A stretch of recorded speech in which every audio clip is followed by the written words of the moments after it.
டேம்போ ரேவா டேம்போ கூட டீமுக்கு உன்னை வரவேற்கிறேன். இது நம்ம ஹெட் குவார்ட்டர்ஸ். அது எப்படி இருக்கு?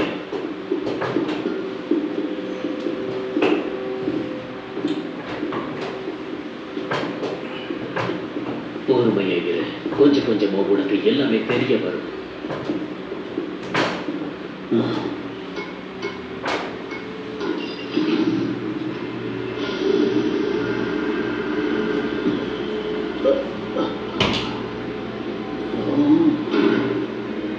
இது எந்த மாதிரியான இடம்?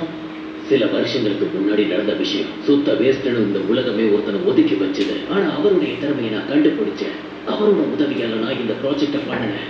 இந்த சமுதாயத்துல வாழ்ந்துகிட்டு இருக்க மக்கள் மூலமா ஒதுக்கப்படுற மக்கள் அவங்களோட நெகட்டிவ் எனர்ஜியெல்லாம் இந்த இடத்துல ரிலீஸ் செய்யப்படுது.